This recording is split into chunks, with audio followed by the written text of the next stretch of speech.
کوروش اورحان کی آنے والی قسط کا ٹریلر اب تک جاری نہیں کیا گیا، تو کیا یہ قسط اپنے وقت پر آئے گی یا پھر یہ تاخیر کا شکار ہو جائے گی؟ تو اس کا سادہ سا جواب یہ ہے کہ قسط تاخیر کا شکار نہیں ہوگی بلکہ اپنے وقت پر آئے گی۔ مگر سوال پھر یہاں یہ پیدا ہوتا ہے کہ اب تک قسط کا پہلا ٹریلر جاری کیوں نہیں کیا گیا؟ اس کا سادہ سا جواب یہ ہے کہ کوروش اورحان میں کچھ تبدیلیاں کی جا رہی ہیں اور ان تبدیلیوں کی تفصیلات بھی ہم آپ کو آج کے اسی ویڈیو میں آگے چل کر بتاتے ہیں۔ ساتھ ہی ساتھ یہ بھی کہ آنے والی قسط میں کیا کچھ ہوگا اور یہ کہ گزشتہ قسط کی ریٹنگ کیا رہی ہے، اور آنے والی قسط میں کیا اورحان سردار کو ایک بار پھر فوج کی سربراہی دے دی جائے گی یا پھر ابھی اس میں مزید کچھ وقت لگے گا، یا یہ کہ کیا کچھ ہونے والا ہے۔ تو ان تمام سوالات کے حوالے سے آج کی اس ویڈیو میں تفصیل سے بات کریں گے۔ السلام علیکم ورحمۃ اللہ وبرکاتہ۔ مکی ٹی وی چینل پر خوش آمدید، اہلاً و سہلاً و مرحبا بکم۔ مکی ٹی وی نئی ویڈیو کے ساتھ حاضر ہے اور آج کی اس ویڈیو میں ہم بات کریں گے کوروش اورحان کی۔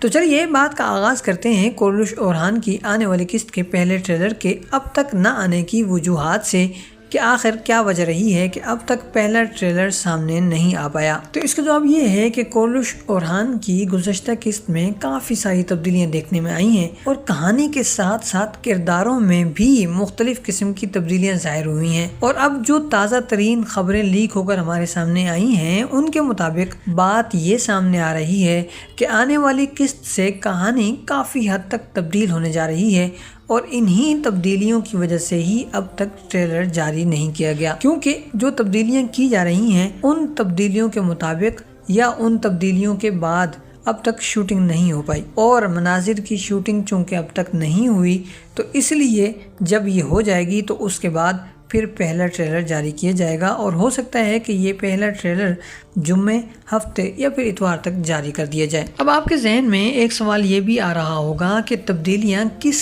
قسم کی ہونے جا رہی ہیں۔ تو اس حوالے سے ہمارے سامنے جو بات آئی ہے وہ یہ ہے کہ کہانی بہت حد تک تبدیل ہونے جا رہی ہے، یعنی کہ گزشتہ 2-3 قسطوں میں جس طرح کہانی ہمارے سامنے آئی ہے وہ بے شک بہترین اور شاندار تھی اور با کمال بھی تھی، اور اس کی بہت زیادہ پذیرائی بھی کی گئی ہے، لوگوں نے بہت زیادہ اس کی تعریف بھی کی ہے۔ لیکن اب اس کہانی میں تبدیلی آ رہی ہے اور اس کا آغاز گزشتہ قسط سے ہو چکا ہے۔ مثال کے طور پر عثمان غازی کی بیماری اتنی شدید تھی کہ بظاہر یوں محسوس ہوتا تھا کہ یہ بیماری 2-4 قسطوں تک مزید چلے گی، اور اس دوران شاہین شاہ اور علاؤالدین بہت سارے ایسے الٹے سیدھے قدم اٹھائیں گے، کام کریں گے جن کی وجہ سے ان کی ساکھ برباد ہو کر رہ جائے گی۔ خاص طور پر یہ لوگ بورسا پر چڑھائی کرنے کی کوشش کریں گے اور اسی دوران ان لوگوں پر حملہ بھی ہوگا اور یہ لوگ بہت شدید قسم کا نقصان بھی اٹھائیں گے۔ لیکن دوسری طرف ایک دم سے کہانی کو اتنا تیز چلایا گیا ہے کہ عثمان غازی ٹھیک ٹھاک ہو کر اپنے خاندان کے درمیان آ بیٹھے ہیں، اور کہانی میں گونجا خاتون اور نیلوفر خاتون کے ساتھ ساتھ دیدار اور مالہون خاتون کے درمیان کافی کچھ دیکھنے کو ملنے والا تھا۔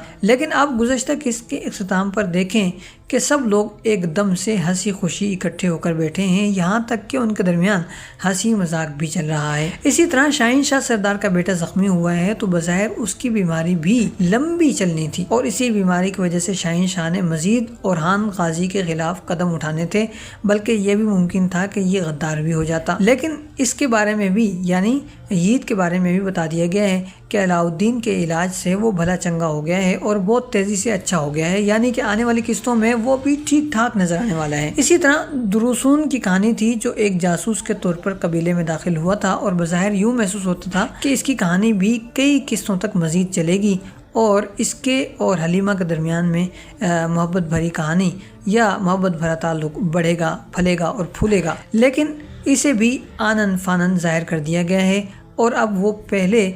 حلیمہ کے ہتھے چلا ہے اور پھر اس کے بعد اس کی حقیقت بھی اب سامنے آنے جا رہی ہے۔ ظاہر ہے کہ وہ بہانے وغیرہ کرے گا مگر مشکوک تو ہو ہی چکا ہے۔ دوسرا یہ کہ اس صورتحال کے بعد اب کہانی پہلے جیسی نہیں چلے گی بلکہ اس میں ڈرامائی تبدیلیاں نظر آئیں گی، اور اس کے بہت سارے پہلو ایسے ہیں جن کی وجہ سے محسوس ہوتا ہے کہ کہانی کو آنن فانن ایک طرف لگا کر اب نئی کہانی شروع کی جائے گی اور یہ کہانی پہلی کہانی سے زیادہ دلچسپ ہوگی۔